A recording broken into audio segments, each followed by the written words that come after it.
Hello, and welcome to Let's Talk Real Estate and Stuff podcast, where we dive deep into the world of real estate investing and the random stuff that makes life interesting. I'm John Wetfield, joined by my co-hosts Carlos Mora from Investor Fuse and Carrot, and BP from Ted Sysops and Mobile Home Land. How's it going, gentlemen? Good. Really good. Good to be back home. BP's just playing with his crystals. I, I got weird about the crystals after a while, but now I keep realizing that's there. I don't know why. What's going on, gentlemen? How are your travels, Carlos? I know you were in Tampa, right? They were good. More travels coming up, so I'll be excited to be when I'm back home for a while. But they were good. Drove instead of flying. You drove to Tampa, across the state of Florida, huh? Took the remote Latinos Tesla Cybertruck. BP, don't get any ideas about lighting those on fire or spray painting any. I was gonna say something to you when I saw you post about it on Instagram. I was gonna be like, we know you're feeling previous episodes. They're just they're so cool to drive. Tesla technology is just freaking awesome. The autopilot's freaking awesome. But it was good catching up with so many people, seeing a bunch of people, trying to think of like noteworthy stuff. I feel like a lot of the stuff where people are selling coaching, they're just getting really deep in the weeds of like scraping the internet for all these different type of offers, sales scripts, and they just load in their GPTs with that stuff, and they just use that to write all their marketing material, courses, stuff like that. So that's the main use of write their courses. Yeah. Awesome. It was good. It was good. Been going there for a while. I do get asked all the time, like, "Oh, is John coming?" I go, "Oh, not this time." He's not coming this time. I didn't know that people wanted me to come. There's a handful of people. Oh, is John here? Is he coming this time? Oh, no, he's not gonna make it this time. I was doing turtle stuff in Weeki near Brandon. Have you ever been to Weeki? Yeah. I was there catching turtles. Isn't that the one? Maybe not. No, I haven't. I've been to Wakiva. I was thinking Wakiva. Wakiva. I call it Wakiva. That was across from the street from where I used to live. It's Weekiwachi's on your side of the world. Weekiwachi has the mermaids. Your daughters would enjoy that. You know what I do, John? I work. Your wife would enjoy taking your daughters to Weekiwachi. You're right. Too many people. Too crowded. It does get crowded. All the state parks are. What do we got here? Investor base. Just shout out to them. They gave out these. I mean, Daniel gave me his own, but when they wanted to connect with somebody, pretty sweet gifting cool. Here. They gave out. I guess I won't put his info on the show. But for somebody that he wanted to connect with, like a partner, he'd make a custom gold. This thing's like, yeah, it's metal. Oh, that's interesting. He would make a custom card. So if you wanted to connect with BP, for example, it'd have a picture of BP's face, and then company name, contact, and he's like, "Hey, let's connect sometime." And you just hand those out. Pretty cool little gifting strategy there. I have a credit card style one, but nice. Oh, nice. It's the link. So basically, it's Popple has them. All of them. I use the link app or whatever. So I have one in my wallet. It's got like it's hard metal. I don't know if that one's metal, but it's like a engraved logo, Pedersen Communities, my name on it, and then again the QR code and the little what do you call it, RF scanner or whatever. Mm-hmm. So I just slide it over someone's phone, and then like my web, everything pops up, links to my blog, my website. Basically like a link tree. Yeah, but as a business card and a little more customizable, and it automatically imports into their phone. What's that business card that does that? LINQ. I've seen. I mean, I have a Blink account. You just put a B on front of there. Blinky do. That's what I see the most. People giving out their blinks. There's so many of them, but like then you build. I gotta switch my photo to iPad, but then you can build like your page, your bio, different links, and all that, and you can have different ones too, different cards linked up to different profiles. Anyway, like it does the automatic contact card. Yeah, and you get like it's like a bump. You just bump it, it pops up on their screen. Sometimes it's a little iffy. I don't know. I don't know if sometimes maybe I got dirt or something on it. Like it takes a couple so it's not Moves. as like they make it seem. And sometimes it goes lightning fast. It's really awkward because you're expecting it to go lightning fast. So the one time I was doing it to this dude, that sounded weird, but I was doing it, and I'm like, yeah, here you go.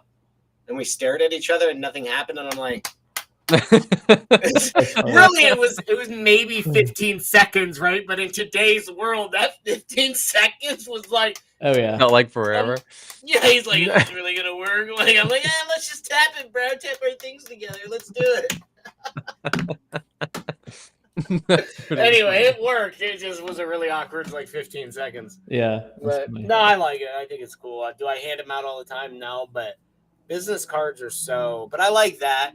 There's other ones where it's like you hand out like quality, like you're handing out quality cards. So like I saw this one where this dude, he's got the paper ones, but then when he meets with someone important, he has like solid metal ones that he'll like hand out and give. And it's like, how do you misplace that? Right. Yeah, I think that's the idea that they were doing it investor base.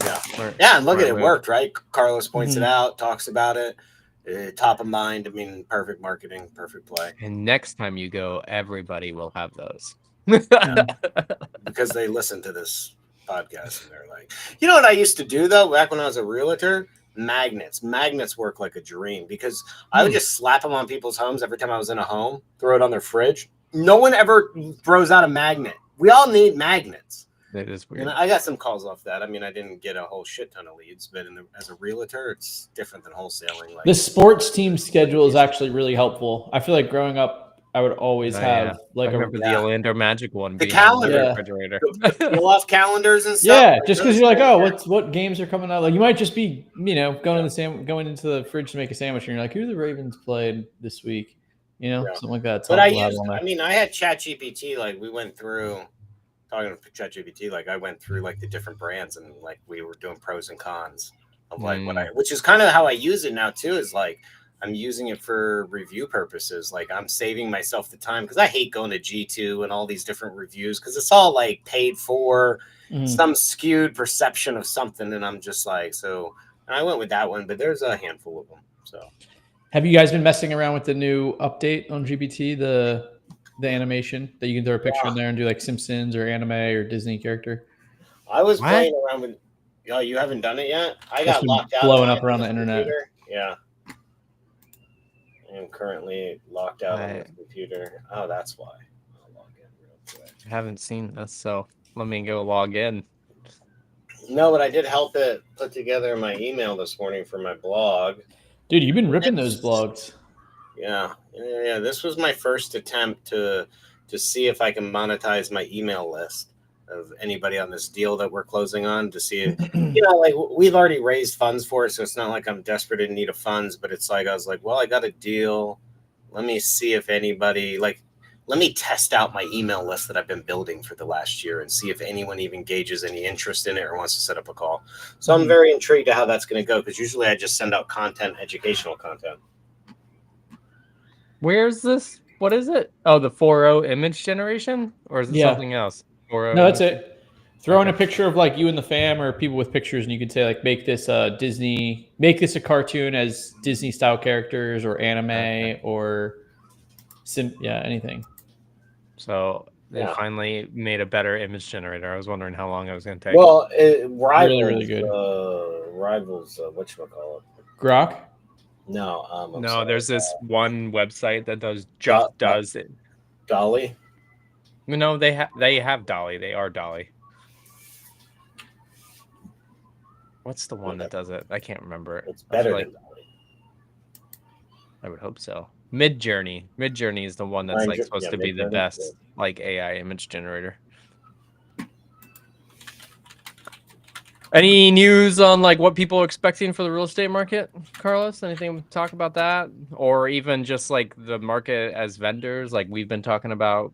We're kind of seeing a consolidation a little bit, harder to get in, harder barrier to entry. Any talk about that stuff?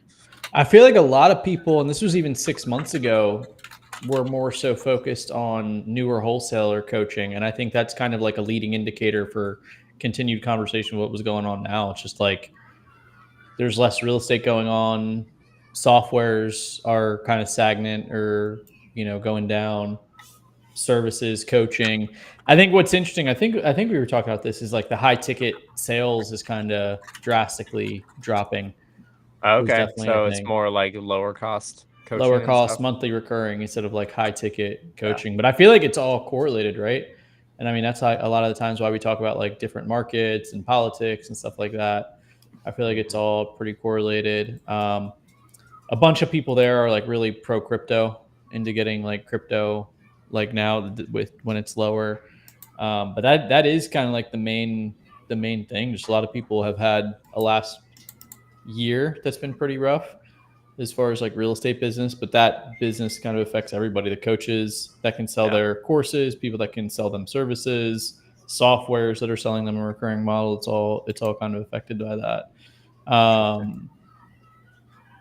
Yeah, Resimply had a good presentation on their user data, which was mainly that would be cool for us to do something like that as far as like lead sources, how much they're marketing, how many leads it takes to get to a deal. I have a bunch of pictures of that presentation, but it would seem like since like the highest amount of deals they're getting is from direct mail, Interesting.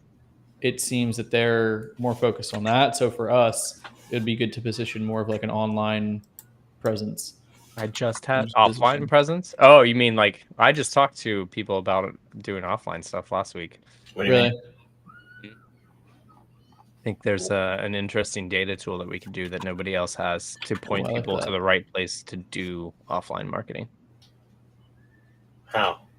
What are we talking about? I can't talk too much about it. Sorry. Mm. Thanks for bringing it up. It's like when my son tells me something, he's like, "Oh, this," and I'm like, "Oh, what about it?" He's like, "I can't tell you." I was like, "Why'd you fucking bring it up then?" He's like, "Well, I can't tell you about it. I just wanted you to know." I'm like, but I I don't. was just saying, it's interesting. Their number one data source is offline marketing. I think that Yeah, is for their intriguing. users. This is another good form of marketing. Motivated sellers need to sell my house fast. Rebranded company. Oh, okay. Well, yeah, I'm So I sure, got I'm some sure that gear. fucking pen generates a lot of leads. It may, with all the followers that are on It here, they're probably fucking googling it like, doesn't. what is this? Nobody 10x in the history ever of marketing stuff has been like, "Hey, how'd you find us? Your fucking pen." Could you imagine? Your fucking pen, dude. Could you Like, I imagine picked your closing pen. 100K Yeah. wholesale deal? And then you Oh, call me, and then you call me up and like, "You were fucking wrong. I got the lead of my pen." I saw a pen that said you buy houses cash as is. Yeah, Close no. anytime I want. Never a fucking pen. That's Never a pen. hilarious. No pens, no mugs. These things aren't Door hangers, though. Door Yeah, hangers. but door hangers aren't long-term marketing material. Long-term marketing material shouldn't be generating you leads. I don't believe long-term. Do you believe in a truck wrap for a wholesaler if they're local? Let's say, what was that guy's name? Bro, I don't know about a wholesaler, but when I had my Running Man brand on my that's truck when I was back in the day, that I made so much money off that, dude. That was a sick brand. But I kept it on forever. I mean, I had that thing on, and Lakeland's a small town, so like, yeah, I was known. Like it was. Yeah, like I'm saying, if somebody's who was the guy that we were talking to up in Ohio? Rick. Rick Howe. Yeah. Somebody like him, 100%. Because as long as you keep it on forever, and it's just like one of those things, like how I generated mine. People, you're not going to get a call because they're driving by you, but you stay top of mind. And they're like, wait, I remember seeing that. Who was that? And I think I saw that guy over here. Let me go. Yeah, and that's generally. It's like when you see those like commercials for like air conditioning companies, and they have their like fleet of vehicles lined up in the parking lot, and then you're like, you see it driving, and you're like, oh yeah, there's that car. I mean, I think it's great for everybody. I mean, you know how many times I'm in a town and I'm looking for somebody, and I snap photos when I see a truck for roofing, tradesmen, anything, sign companies. Like I'm just snapping photos of different things I see. There's your long-term marketing play. Invest in a car like that. wrap. If you're local. Yeah. Mugs and stuff, like I used to send them out annually as Christmas gifts, and it's cool. And yeah, people, and it's more like, oh, they thought of me, and you keep it on there. But you don't go like, oh, honey, our coffee's good today. You want to sell our house? Like, this, yeah, let's Right. pour a guy in the fucking mug. Man, where are these beans from? Colombia? Let's sell our house. Yeah, you don't drink out of like, like even like Pepsi or a big brand like that. You're not drinking out of it and going, you know what? I'm really thirsty for a soda right now. Let's like go down to the store and get a Pepsi or whatever. Like that's not. Yeah, it's more narcissistic on our behalf that we want everyone to have our stuff. I don't think it's a lead generator, but I do think, the other one I had that was a really good marketing generation was, and I forget shit. I'd have to go find the old shirts, but it was how I came up with the whole Let's Talk Real Estate thing back in the day. And it was like, I'm a realtor or something like it was big letters, like I'm a realtor or something. Let's talk real estate about houses or whatever. And I'd wear it to the gym. And I was like 20 some years old. I bought 10 of them every day in the gym, same time. You know what I mean? 2 hours because I was jacked back then, not fat. And like that generated so many conversations and I built so many relationships off of that. That shirt was great. I can't remember. I was like fucking 15 years ago. A long time ago. Yeah, that was forever. But that was my second best marketing play as a realtor was my t-shirt. And I talked to so many people, and it was just an icebreaker. It's not like they came up to me and said, I want to sell my home. But it was just like, yeah, let's talk. Like, what do you think the market's like? Mm-hmm. Interesting. But I don't know if that's applicable for a wholesaler. Like, it depends on the pitch. I think wholesaling marketing is greedy. So wholesaling marketing is... Oh, so you were more like you could get partners about it in the gym, like people that would invest in a flip? Private money, is that what you're saying?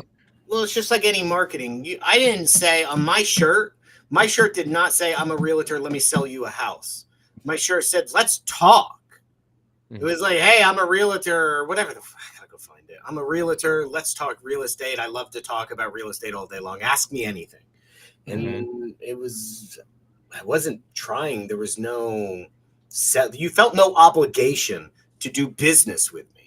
Right. Wholesalers' whole pitch, when you wrap a card, what I hate about wholesaler wraps is it's like, we buy as is cash, so does everybody else. Sell me your house cash, we'll buy your house. Like, okay, like that doesn't solve a problem for somebody. So if like I'm a wholesaler, I don't know, you know what I mean? Like you come up with a question for it and let's unsure what you do with your rundown property or that's a little too specific, but yeah.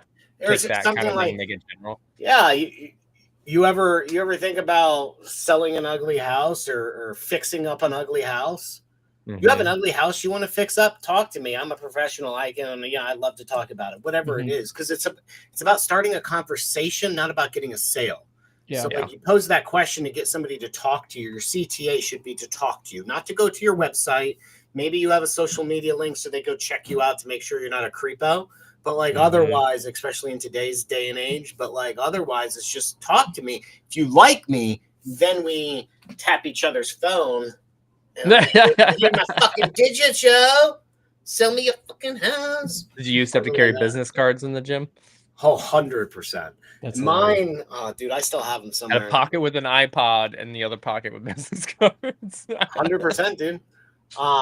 Back then, what kind of phone did I have? I think I had a BlackBerry. What was back then? 2010.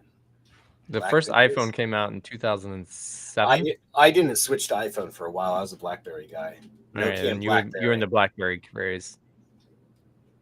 Yeah, because a competing smartphone didn't come out for a few years. So yeah, it was BlackBerry. I don't remember when I switched to I switched to iPhone basically whenever my daughter was getting close to getting a phone, FaceTiming and all that stuff. But anyway.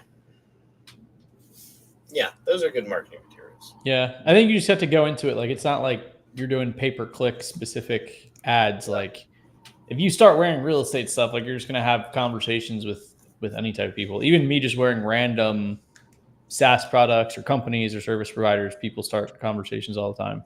Like you'd be better off as a wholesaler instead of trying to target sellers. Right. Try to target people. Like, look at this 10X. I flip houses as seen on TV. 10X TV. So people are going to come up. People come up when I just wear any random shirt. One of my good buddies stopped me that I'm good buddies with now, but a dude just stopped me when I was wearing a prop stream shirt. He's like, "Hey man, are you into wholesaling?" So it's like it's a good conversation. You never know where the only thing I would say on there is like, ask me anything. I put that on the front. Like, boom, and then that on the back is golden because whether you do or not, like they're gonna be like, oh. But you could put something on like ask me how I use money to flip ugly houses into profits or something, and then someone comes up and you try to raise capital from them. I mean, those are great things to do, especially if people see you repetitively. You're going to a club often, you're at a gym often, you're running around somewhere often. My original plan was to paint my body and go run around the streets. My broker said that wasn't a smart idea. Just every day paint the Running Man realtor on That's it, what I and was then gonna just do. He worked out that he said there was too many kinks for me to do that, but I still think it would have worked to get people to honk at me. Because back then I was just trying to get attention. I was just trying to get people to know who I was. Yeah, that's pretty funny. Yeah. Hang on. I have to do something. Well, is that a wrap on your summary for Family Mastermind? I may have some. I may have some other things that come up in combo, but I think that's the main thesis I got from it. Yeah, cool. I wanted to talk about AI and search. So Brandon and I met earlier this week, and we started talking about it, and we're like, we got to wait till the episode because we have a little bit of a different opinion here about stuff. Yeah. But this is a conversation that's been coming up at Carrot a lot of just like, Carrot focuses very heavily on SEO and is really good at teaching people SEO and having SEO driven websites. And the question is, with AI being in search, so if you go to Google and search something, Gemini pops up and gives you an answer. And so there's like I would say consensus that it is a worry because and I truthfully do this as well. When I go to Google, I'm not scrolling through the results as much anymore. Oh, I'm yeah. just reading what Gemini said and I'm done. And so the question is like, how does this play into local SEO, local businesses who are building an SEO? Is it important for them to build SEO anymore?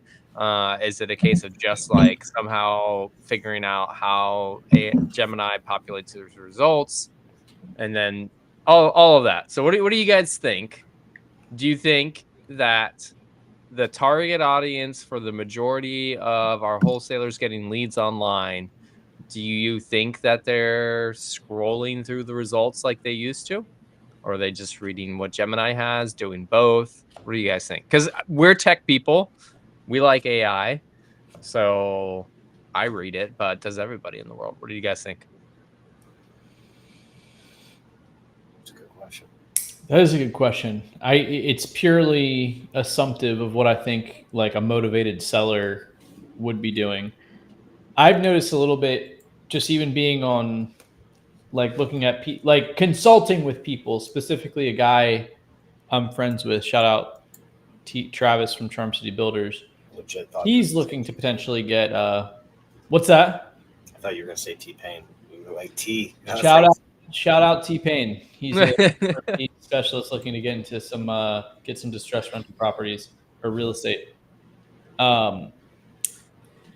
We were looking, and the AI search is a little different. However, I guess I'll say this to make my answer concise. I think the question or what people can focus on that Carrot will be able to achieve is being one of the recommended companies inside the AI search. Because when we were looking at some Baltimore searches last week, I'm pulling up the second screen here. It had 3 or 4 recommended companies and linked to specific blogs on their site. But it seems like it's different every time I do it. Almost like let's Google search it or share your screen and let's do a search so people can see what we're talking about. Okay, cool. Bro, you better close it. You better close down all those tabs, bro. Yeah. I'm pulling up a fresh one for that exact reason. So am I. He's like, oh, you better make sure it's on incognito mode so none of your history accidentally pops up when you're typing. Right. Let's go. Awkward. Let's go window here. Yeah, I mean, like I'm searching now, and it's like, do I really want to read these articles? Like, I just want my answer. Let's just be clear. No matter what anybody says, when we started using Google, or as we use it now, we don't ever want to read. We just want our answer. Reading is a necessity, not a want. We are required by Google to read to find our answer. but now ChatGPT will just give you the answer. For example, like I was looking at my truck stuff, right? So I'm buying like an OBS truck Ford, and I needed to know certain things. And I could either go and read blog after blog to figure out the known issues with the 1997 OBS Ford F350, and then recommended parts that I could buy that will do that and not hinder my towing capability, right? Like, think how complex that is. And I could go Google those, that'd be like 2 or 3 different Googling, like searches, and how many different articles I would have to read to come up with as a novice, an intelligent decision, whereas ChatGPT literally, and then it even put together like a table format for me. And I'm just like, I'm a fucking pro now. I'm ready to go to the bar and start talking about old trucks with some old dude, some grandpa or something. Like, I'm fucking ready, dude. It is better for sure.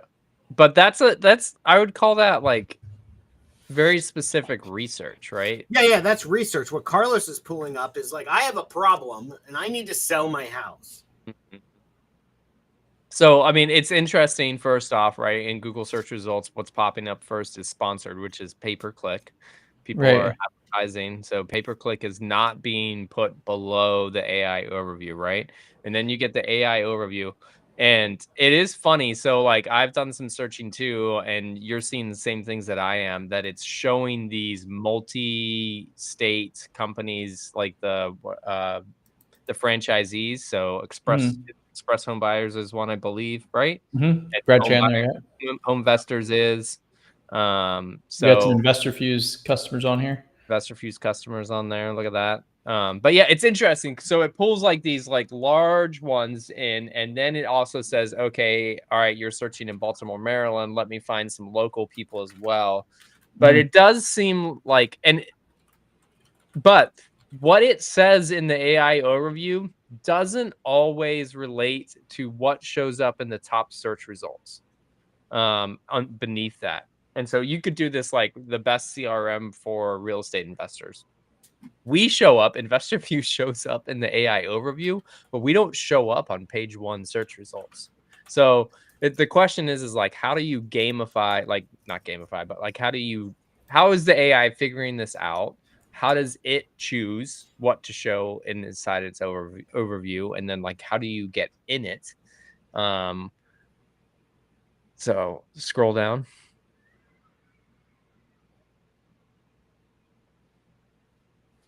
And so it's different. That's interesting. So in the one that I did the other day when Brandon and I were looking at it, we showed up and it's like it's a little description at the top. And this time we're in the list, but not in the description. But if you scroll through that, you won't see most of those people showing up in any of the search results. So I wonder if it like goes back several, like, okay, so here's my question to Google, because nobody else can answer this but Google. An LLM is taught knowledge, right? And then it has a cutoff date, and then they stop teaching it things, and then users start interacting with it. So is Google incorporating like some set in time knowledge with AI, with Gemini, and then also giving it, here are the search results that pop up for these key terms, combine this into your summary that you were already going to write with just the data that you already have? And that's what's intriguing to me, is like, I don't think Google wants to move away from being like the place where local people spend money and time trying to rank and show up inside of the search results. So is it a case of like, hey, normal SEO strategies will still help you because we pass that on to the AI and it just summarizes what people are seeing in 3 pages of results or whatever it is? How do you quantify that though?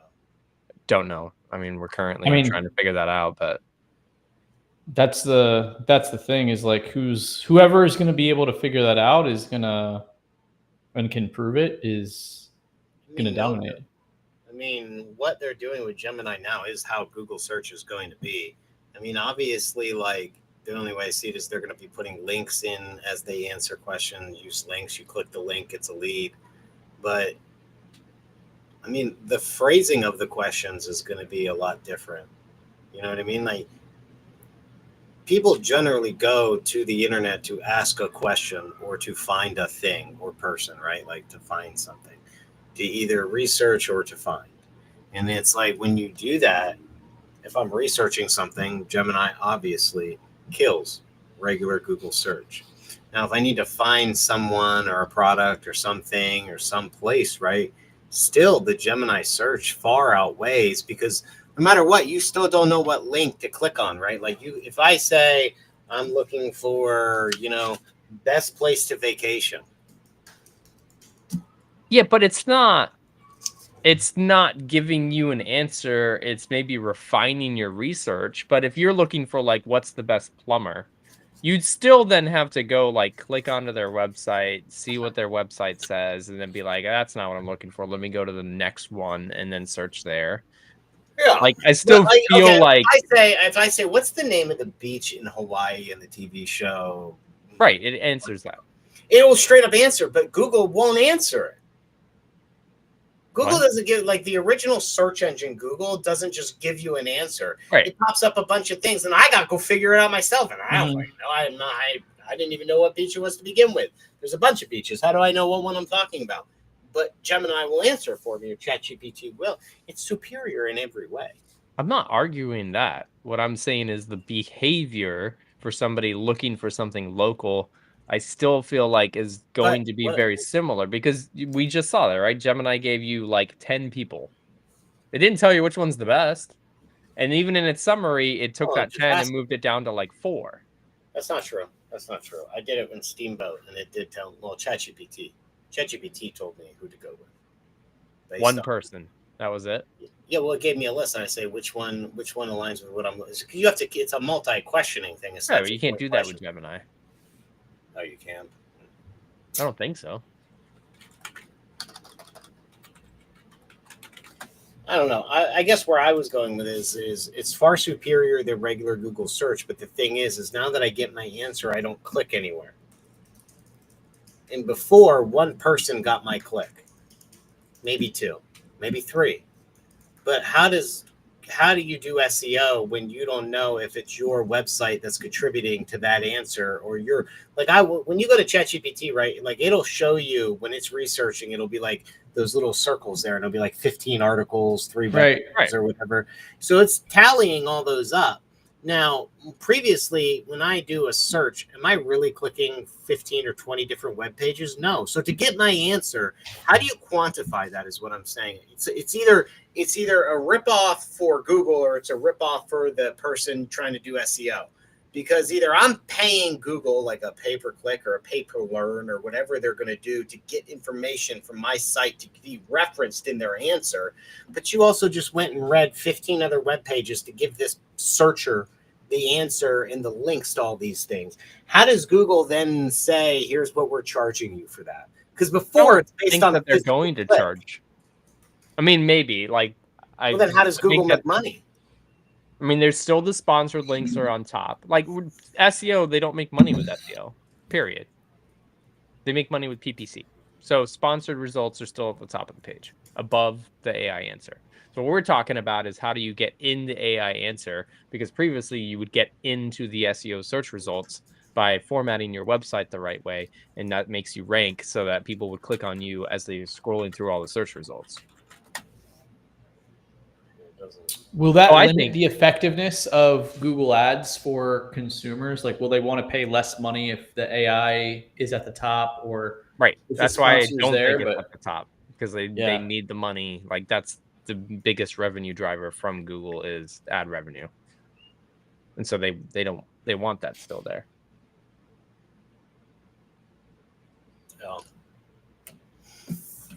So I think SEO strategy is going to change to be less about how do I rank on the page, unless somebody can prove that that's still important, to be more like, how do I make this content so that Gemini includes it in its answers for different things. Yeah. It's going to be a lot of, I mean, they never really tell you, like, Google's never told you exactly how to get onto like a top of a search result. It's been like, figure it out, play around with it. Somebody releases like an article, and then that becomes like, now this, and then they go change their algorithm, and you have to change it again. So I think it's going to be a continuation of that. So I still think the concept of SEO strategy will be important. I do think I don't that Google reviews will be even more important because I think that will probably be a weight inside of AI. Like, why would they not say like this person has 57 5-star reviews, this person has 4 reviews and that's it. Like, why would they not Yeah, give weight to the one that has 57 stars if they're trying to give people like an actual answer? I could totally see that being a huge determining factor in where the AI places or what AI results come up. I wonder if they'll be able to flag like different like fake reviews Yeah, that's always been a problem. or like verify that person's actually worked with them. You know. Hmm. They say they do that now, but they don't do it. Yeah. If grumpy employees can go on and post things and never come down, like, Yeah, I how mean, can you it's a very one-sided review process, and like even when you go in to try to get one removed, they never respond. I mean, you literally have to fight tooth and nail and dedicate part of your life to trying to get that fixed. Right. It's definitely more complainer focused. Reviews are always complainer focused. You know, Amazon's got some good reviews. I always love Amazon reviews and all that stuff, but You just said you don't like reviews. well, reviews on businesses and stuff. Like you go to the BBB and Google business reviews, people always use that to air dirty laundry, or generally they're fake reviews. Product reviews are different, I feel. I feel product reviews, you get a very good sense of what's what. You get, And they can verify that the person submitting the review. yeah, Yeah. and that's why I like Amazon stuff. Some of them are obviously paid, you know, professional. What do you call them? Reviewers who Yeah, try just the buy my product. product and then I'll pay you $200 if you But review you it as can well. tell, when reading but there's so many of them. You have the quantity. Yeah. I think product reviews hold much better weight with me than business reviews. Um, I mean, with business reviews, you're almost looking for anything of any type of online presence to verify that they do business. And if you get multiple bad reviews, that's something, right? Mhm. That's a red flag. You don't even want to take a risk on with a plumber or something. If all you see are bad reviews, Yeah. that's a definite. Like on my realtor account, all I had was bad reviews. My reviews were always, it was like the question was, did you like doing business with him or whatever? And the one guy responded, I don't know, he never picked up his phone. The guy never responded to my voicemail, never got to work with him. I'm like, bro, like I'm fucking busy because I'm good. I'm not picking up the phone. You're not my customer. Like you're not my client, bro. And so I had like 3 or 4 only reviews I had were those 3 or 4 bad reviews, all saying that I don't respond to voicemails or pick up my phone, and they wanted one of my houses. Well, the house was gone, bro. Like I'm not calling you back, dude. You're not my customer. So again, very complainer focused, whereas products very different. Yeah. That's true. But if you see a good mix, like I've used people where when I search for vendors in different areas, I will go and I look. If I see nothing, that's a thumbs up for me. No reviews at all, I can work with that. Only bad reviews, I walk away. It's not worth the risk. Bad and good reviews, I can work with that too, because obviously there's a mix. Now it's up to me to make an educated decision. But if you look at the way I categorize them, honestly, I might as well just not have any reviews, right? Because either way, I still got to figure it out myself. The only reason why a review would help is if the only thing up there are like 3 bad reviews, all saying shit quality, stole my money. That's the only reason why I'm not calling that company. Yeah. Yeah. No, that makes sense. So I still got to figure it out myself, unless that's where I was going with online presence. Now, if the AI is able to go and research stuff, go through photos, go through Facebook pages, go through blogs, go through these things, if you're like, hey, you know, this person has a good, or maybe they, like in our local town, we have like voted, it's like, I forget the name of it. Every year they vote for like the best plumber, the best, you know, that's how I found my painter. You know, that's what ChatGPT said. They were voted like #1 painter in Steamboat and all this stuff. And so that, right, you go there and now ChatGPT or Gemini comes back and says, hey, here are the best ones. This person has won the Choice Award 3 years in a row. They have a very active Facebook account and social media. They post, you know, once every 2 weeks. You know, this company, they have no bad reviews, but they have no online presence. That would be helpful, right? Like that would narrow down my searching to make a decision on a local vendor. Don't you get like weirded out though? Like, so if you have you ever gotten that response from ChatGPT where it says it can't browse a website? Yeah, I mean, you got to work around that. Right. But like, so there's a lot of restrictions in there, and some sites are trying to block AI from being able to get to the site and like actually scrape it and review the content on it. And it's like, but then sometimes it does return like, here's my sources. Because we ran into this problem where like we're working on a property research tool, analysis tool using AI, and what we found out was it was entirely generating fake results because it couldn't actually go to like Zillow or any other place and look at the information, but it wasn't telling us that it was fake. It was just using its LLM database, which would have been inaccurate data at that point, to tell us information about a property. And The so only thing it does is since the finding that, I've image wondered blockers. the what? If it's like copyrights for like image, it's the only thing I've ever seen ChatGPT block. But I'm No, not using it necessarily. John's right. I mean, it does it to me. Like, it'll give me sources. I can ask it for sources and then use the links and go. But like, because I always have it for my articles, I'm always having it scan forums. I'm like, hey, Gotcha. you know, if I need a stat, I'm like, go scan forums, other blogs, let's go research what the rent rates are across America. You know what I mean? Like, let's go do that.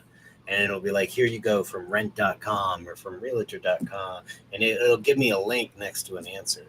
Mhm. But other times, if I specifically say, go to a website and do this, it'll come back and be like, I cannot do that. And you're like, what? Wait, you've done that before. So yeah. It makes zero sense that how do you get your info? Because exactly. Exactly. But I mean, I think that I mean, there's some people like, I think ChatGPT signed a deal with Reddit, right? And that's how like they can go to Reddit and pull information into ChatGPT. Well, listen, if I was going to get down to this, and I'm no expert or anything like that, but you know, I believe there's patterns to everything in life. This was the same thing that happened back in the day with Netflix and all these things. And no one wanted them to have their catalog, and then they would sign on a catalog, and then next thing, and then other people wouldn't want to do it because they don't want to be, you know, it's the same thing. Same thing will happen in this industry. The first people like Reddit, they're going to make bank because they're going to work out a deal and they're going to be first mover advantage, and they're going to charge whatever the fuck they want.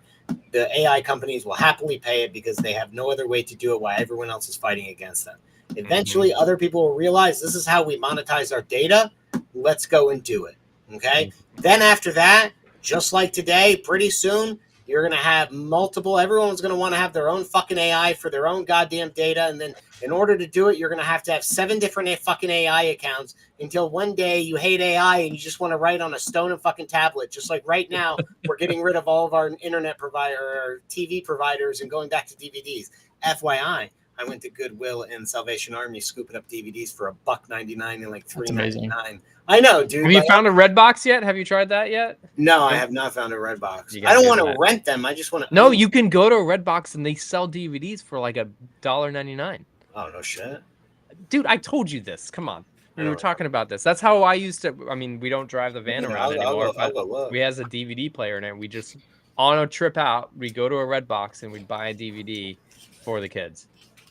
Yeah, I mean it's ideal, but you see where I'm going with this. It's more like obviously I can't predict the future, but like, I mean, like it's a pattern of how everything in this, how cycles work in business, and I see that happening. I don't know how it'll happen, but I see eventually where like in large companies will start to do that and be like, if you want an AI based on our information, you need to purchase this AI add-on or something, because that's how it all started, right? Paramount, Peacock, all those things before they got their own service. Disney, you had to pay for the add-on. Yeah. Right. Yeah. And now they're like, no, you can't even have my catalog. You have to have my app. Mm-hmm. And I see that happening with AI down the road. And that's what bothers me with it. Because like, great.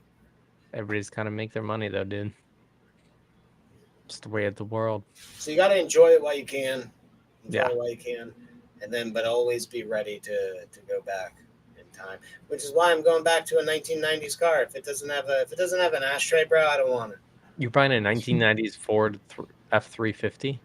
I'm looking, so there's one on the market right now down the road for me. 1997 F-350 7.3 Power Stroke diesel. Listen, John, I've done enough ChatGPT. Why do you need something that powerful? That's my only question.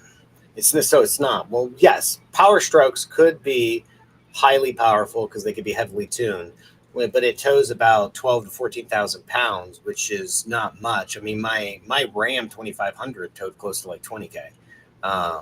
So it's just in the modern day F450s and 350s tow anywhere between the 20 and 40K. So it's just a matter. I mean, the more weight you could tow and the less weight ratio, the safer it is to tow. But in general, I mean, I want to tow my RV, and you need payload capacity for lumber, wood, hauling, all the stuff that I do. And yeah, so, but I want the old one, dude. Like, there's no electronics. It's not electric, and there's no electronic injection, nothing. It's just all 1997, you said? F350 OBS. Yeah, manual. I'm looking Oh for. my God, yeah, I remember those trucks. Me too. I always wanted one. I'm looking at it. It needs to be a manual 4x4, which is making my difficulty. And all I care about is that it doesn't have rust. I don't care about the condition. I'm willing to buy it if it's got 200, 250K miles on it, because these things will run up to $1 million as long as I work on it and take care of it. So, and it'd be cool to work on I haven't worked on a vehicle since I had my old vehicles when I was in high school and stuff my dad taught me, because every vehicle I bought turned into like an electronics play. That's good for your son. I feel like I worked this summer between high school and community college at my grandpa's shop, Carlos Auto Service, around 40 plus years, maybe 50 plus years at this point. But just good to change oil in some cars. I feel like that's just good to have in your. I'm not a handy guy or anything like that, but I like that I'm able to jack up a car and change oil and stuff like that. I feel like your son would like that. And like when you look inside the engine bay, there's space. Like you can see the ground. Like you can, I'm dude. Like my Ram, I loved it, dude. And I'll probably buy another one and keep this truck, and in the future just buy another 3500 dually or something just to have it. But right, you open up your hood and like it's just filled with wires and plastic and like. And the other thing is this is a steel body. This is before they switched to like the aluminum and fiberglass and all that stuff. This is the 100% steel. It's a box frame for the majority of it, so it's pretty sweet, dude. John's checking them out. He's like, dude, you're gonna convince John to get one. I'm thinking about a dually or no dually. I think I'm just gonna go with a non-dually and just get a regular single wheel drive 350. But I have no need for a truck, at least at this point in my life. Those vans that we were talking about, as that last episode, where they're like a bathroom, and I'll tell you what, John, that's what I need. You don't need one because you rent. The moment you buy a house, you have to have a truck. And true. And you don't really. And I know that when I do, I'm gonna have some land, so I'm gonna need a truck. Yeah, and like you just gotta have a truck. And selling my truck, I get it, I did it, and I got a sweet 4Runner I always wanted, but like I never realized how much I needed my truck until I did, because I always had a truck. My whole adult life, I had a truck, and then it's like now I don't. I'm like, fuck, yeah, I just can't go buy that 8-foot fucking 2x4 that I need without like strapping it Final Destination style to the top of my fucking 4Runner, or having it stick out the window, which is what I do because that window rolls down in a 4Runner. So like I'll jam it, but that means I can't have my kids with me in the back seat of the car seats. I can't bring my dog along because where the fuck one time I put her up front and she was not happy with that as a big dog, but like just so a truck, dude, like you gotta have a truck. One day when I have my acreage, I'll be there with you. You can do it, dude. Anyway. All right, guys. Well, good to have everybody back. I have 2 turtle surveys, Saturday and Sunday, and I'm done for the season. I'm excited to settle back into full-time head focus on work. Love that. No more driving that Subaru. I saw a Subaru yesterday. I started fucking laughing at the audio. My first reaction, I love it, dude. It's like a Cybertruck. My first reaction is that car looks so fucking gay. And I thought you like Subarus. It's a fucking Subaru, right? I roll because I didn't know what it was at first. I was rolling up, like coming up like this way on it. I'm like, what the fuck is this thing? And then I see the badge and it's like got yellow. It's like Subaru Adventure or something. And I'm like, I just started laughing. Like fucking, I bet this to a fucking John ass. That's giant. I was like, I can see something. But I don't know if it is because I don't see how you're fitting your kids in it. I imagine you probably got like a bigger one. It was a hatchback. No, we got the small one. We got the Crosstrek. Yeah. Because we thought about doing like replacing the van as a thing that could fit everybody and the dogs, and like the prices were just ridiculous for that size car.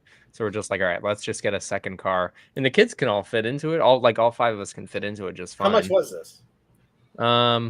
We bought it used off Carvana. I don't remember the price, but it only had 7,000 miles. So I mean, it was New it's 2025, so probably like 28 after Yeah. whatever dealer shit. So you probably got to use like 18 or something. I'm telling you, bro. I know it's too late now. Old school. Just sell this motherfucker and get an old Land Cruiser. I know. Maybe one day. So simple, dude. They last forever. You get it, the power, the space, third row. And then, dude, you pay like 12, 15. We'll be in that conversation when the van finally goes and we need something bigger. But yeah, this fits our needs pretty well right now. And you know what? I was in my wife's car the other day, and I fucking totally forgot I was driving like a fancy fucking vehicle, and I had to push the button to start it. And then the engine kept shutting off every time I was at a stoplight. And I was just like, the auto shut up. I hate those. Yeah, I'm like, what is this shit, dude? Like, and the e-brake is like a button, and like it automatically goes on. And I went to like hit the pedal, and it's like, and I'm like, fuck, who put the e-brake on? Guess who? Hyundai did. They're like, hey, dude, we thought you might need this e-brake on totally flat ground in your fucking driveway, so we put it on. I'm like, awesome, bro. DP, we need to get you in a Cybertruck. I fucking hate Cybertrucks. On a bright, you just tap on that thing. It's like a freaking rocket. Yeah, rocket right to the gay bar. I stand by my statement that the only people who drive them are super narcissistic or fucking gay. And it could be a high probability. Remote. I have no problem with him. Obviously, a great guest. But ever since I heard that name, I'm like fucking boy band. There's so many here, which plays the narcissistic. And John mentioned earlier getting it like wrapped, which I think it makes sense to pay $5,000 to get it wrapped with your company branding. There are so many Cybertrucks here that are just fully wrapped with the company's marketing. That's interesting. I've not seen a fully wrapped Cybertruck. There's like maybe I've seen 3 in Gainesville. I've seen 50 There's a lot of Subarus here though. There's so many other cars I would do to gain attention before a fucking Cybertruck. The tech of the Teslas is just so cool though. Like you literally just press a button. I get it. Listen, I am not arguing about. We're arguing two different. I'm saying what I like about it versus you saying what you don't like about, which I definitely get. My problem with Tesla in general is the fact that, and Elon I get his. I fucking love Elon, but no, I'm just saying like I just felt like he could have switched up the design a little bit.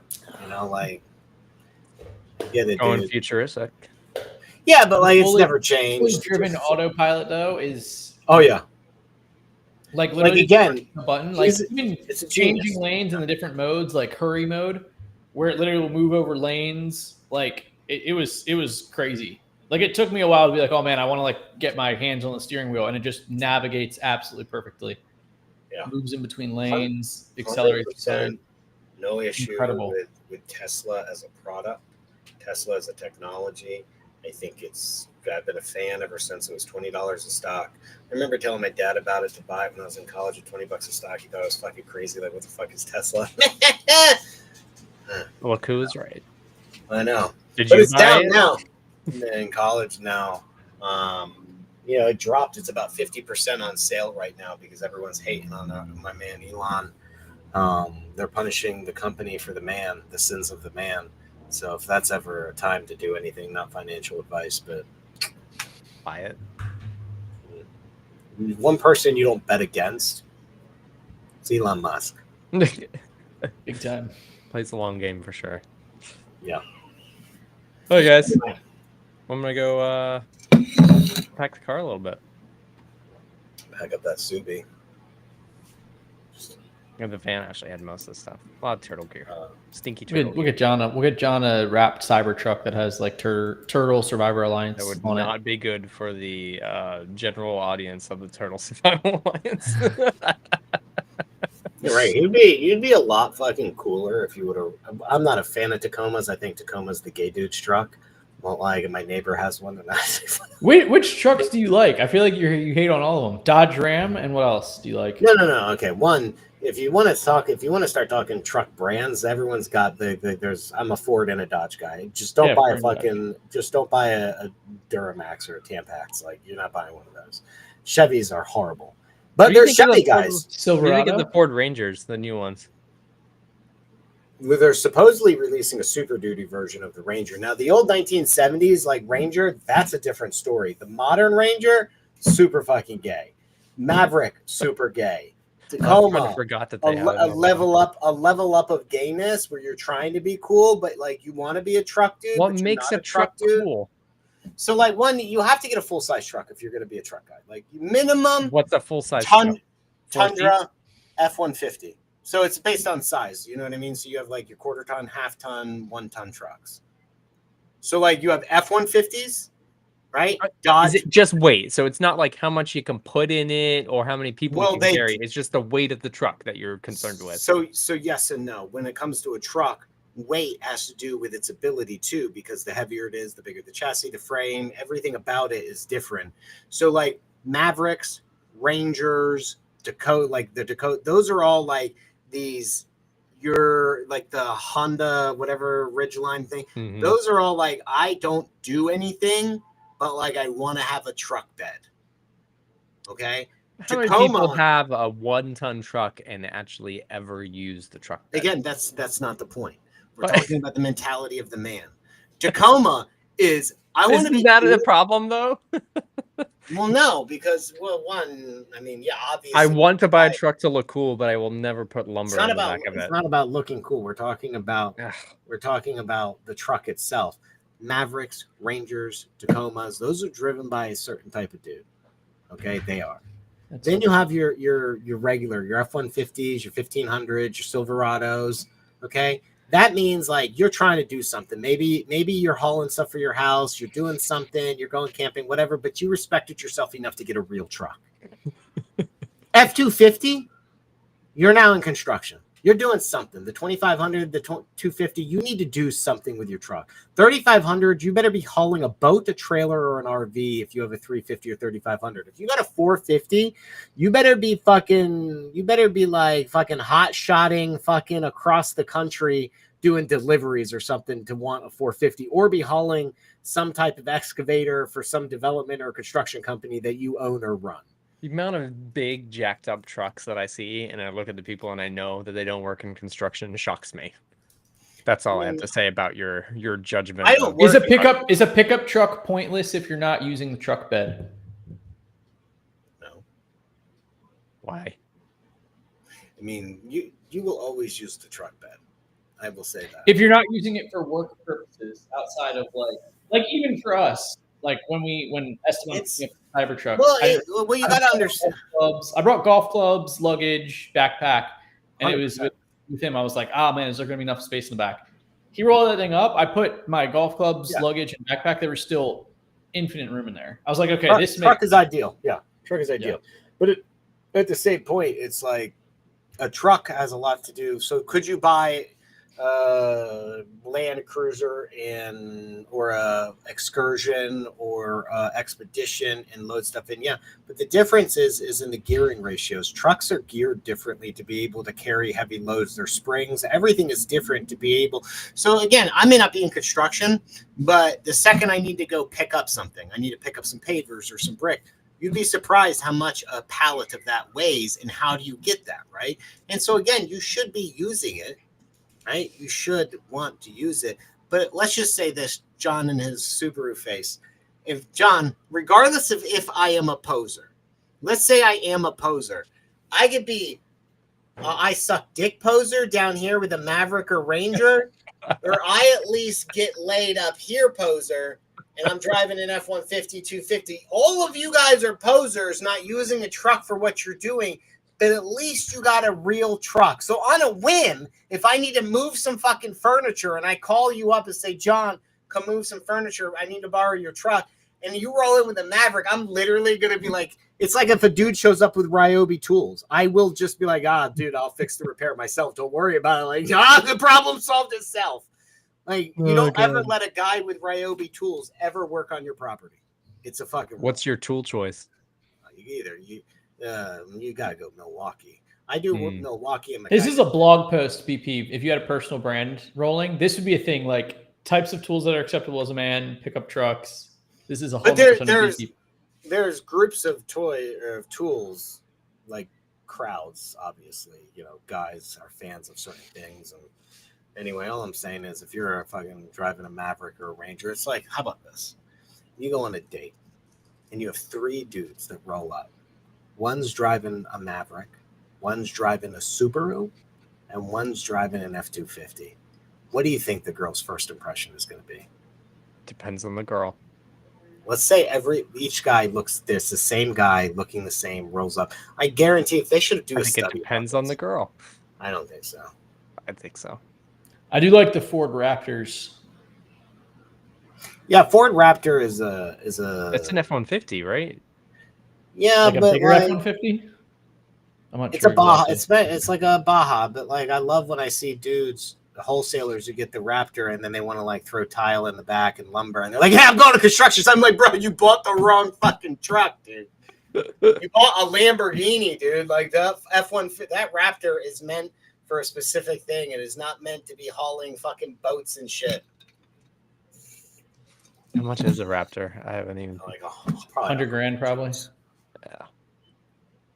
It's funny. All right. I'm gonna go back to work now. Yeah. See you all next week. John's offended. Guarantee if we didn't have this podcast, he would have bought himself a Maverick. He would have been like, "Honey, we're buying a Maverick." No. Now he's. I'd go Tesla straight for the tech. I don't know if I'd do the Cybertruck, but even just a little Model 3, dude, the tech is insane. Plus, you got to support. I don't have an issue supporting Tesla, but the auto. This is the first time I was doing like long distance autopilot and driving it regular. Insane. Truly crazy. There will very much be in the future normalized like auto taxi system very, very soon. I'd say probably within the next 2 years. Yeah, I see it in the trucking business too. All right, guys. Lock and load. See you guys.